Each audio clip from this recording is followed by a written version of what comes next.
Gunslinger has arguably been the most iconic hunter subclass in Destiny history. From the classic 3-shot golden gun to the iconic throwing knife, this subclass is one of the most satisfying subclasses to master. And in my opinion, the build with the most utility for this subclass is the tripmine build with the exotic gauntlets, young Ahamkara spine. Now, there's a lot of good videos that have already been made about this build, but in my opinion, they only cover about 80% of what this build can actually do. In this video, we're going to cover the last 20%. And along the way, I'll share some things that you might not know, or some things that you can utilize to completely max out this build's potential. To start off, let's talk about arguably the most important part of the build, young Ahamkara's spine. To avoid me from doing hundreds of takes to try and say this entire name, we're just going to call them the spines. So there's actually a few things that are specific to wearing the spines that you may not have already known. The first is that you don't take damage from your own tripmine grenades. This is important to note because without the spines, you do take damage from your tripmine. And where this really becomes useful is if you're in a situation where you're being chased down by an opponent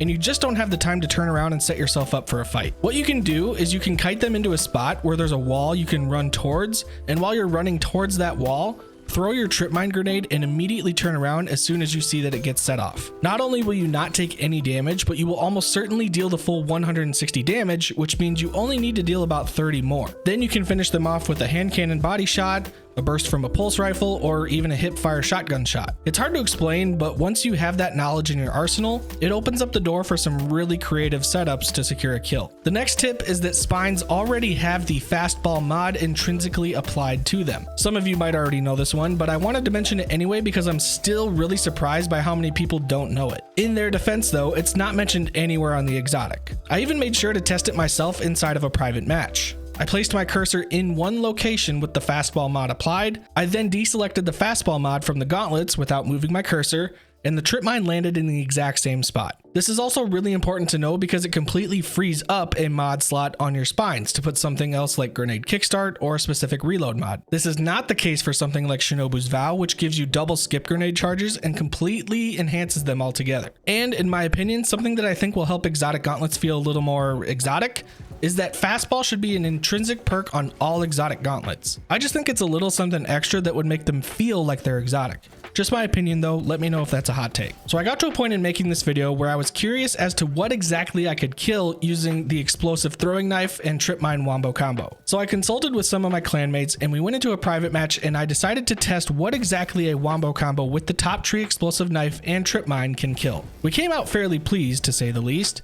Keep in mind, all of these scenarios are still presuming you have the spines equipped. To start out, we simply tested someone standing in a rift with the entire overshield being granted by the healing rift. And with a well-placed wombo, you can easily kill them, dealing about 265 damage. We also tested someone standing in a rift with the stag exotic helmet and having their resilience tier maxed out to 10, and it still killed that person. So if you end up coming across someone in any kind of rift whatsoever, just know that you've got the utility to take them out with a well-placed wombo combo. I guess I should also note that when I say well placed, I'm basically saying as long as you can place both the knife and the tripmine within a close distance of your target, you'll be able to deal the full damage. If you end up placing both on a wall or on a surface that aren't exactly on your target, you may experience some damage fall off with the explosive knife. The tripmine should still deal full damage though. We also tested killing someone in a well of radiance, and while the damage from the tripmine and explosive knife alone weren't enough to kill someone in a well, we did find out that if timed correctly, you could wombo the person in the well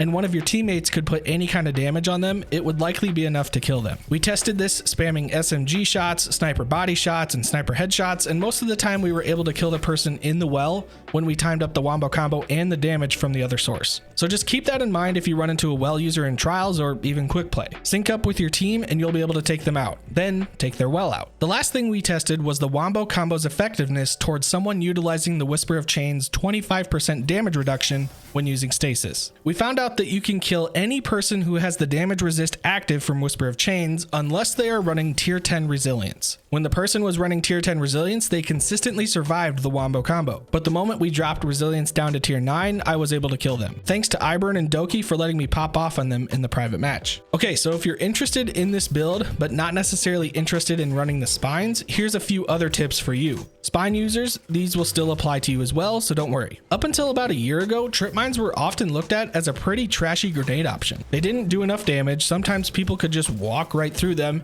and unlike Destiny 1, they couldn't stick to enemies. That's no longer the case. Your trip mines can stick to your opponents, but they can also stick to your teammates as well. When sticking trip mines to an opponent, they will still do the same amount of damage, 140 without the spines and 160 with the spines. So there's no extra damage for trying to stick your enemy with them. Just know that you don't always have to be throwing them at a surface. Sticking them to your teammates is a bit more of a cheeky play. If utilized correctly, you could end up having a teammate play the role of kamikaze and just place as many trip mines as your team has and send them into the heat of battle. Now I understand this tip might not be the most efficient one, but it makes for a really fun time in PvP nonetheless. This next tip falls under more of a general build tip, as it has to do with your stat distribution when running this subclass. If you are playing on top tree golden gun, the one with the explosive knives, you're going to want to spec into that wombo combo build. So what you'll want to end up doing is spec your strength stat to at least 2 tiers below your grenade stat, while also running the outreach arc mod on your class item. This can also be inversely done, speccing your grenade stat 2 tiers lower than your strength stat,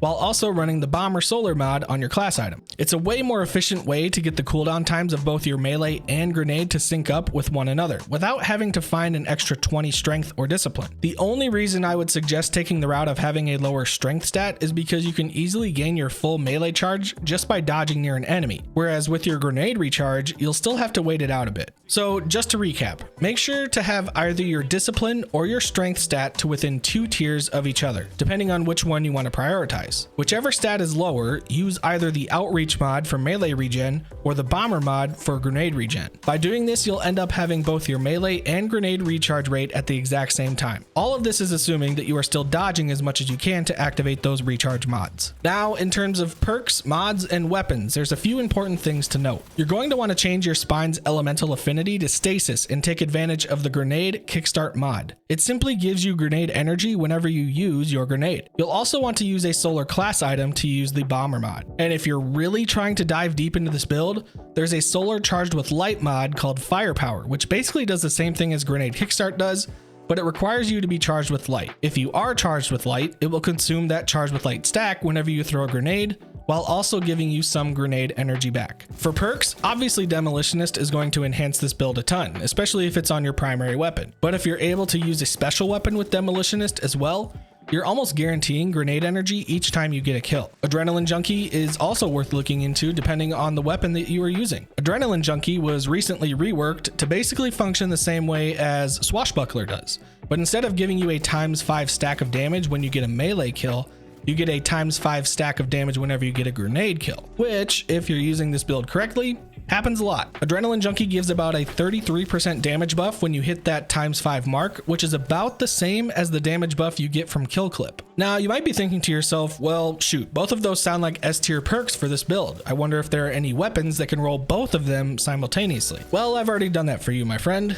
Currently, there are 5 weapons that can roll both Demolitionist and Adrenaline Junkie simultaneously. Those weapons are the Hothead Rocket Launcher, both regular and adept, the Heavy Machine Gun Corrective Measure, both regular and adept, the 600 RPM Auto Rifle, The Last Breath, the 140 Hand Cannon, Judgment, and the BXR-55 Battler Pulse Rifle. On screen, I should have the ways in which you can obtain these weapons in case you're looking for a specific one. Personally, I've been searching for a Battler as it brings the TTK from about a 0.8 to a 0.5. The Judgment seems like it would be a solid option, but the TTK actually doesn't change on it even if you get it ×5 stack. All it does is change it from a 3-shot headshot kill to a 1 headshot to body shot kill. So while the TTK doesn't change, the ease of kill does go down a little bit. 600 RPM autos are decent in the current sandbox, so using The Last Breath with 33% damage buff will still be a pretty solid option. You can bump the TTK down a couple tenths of a second, which is still really lethal. Just all depends on if you're an auto rifle person or not. If you're looking to try this build out for yourself and you also want to learn a few more tricks to playing Hunter, then check out this video on your screen right now. Thanks for watching, and as always, we'll see ya.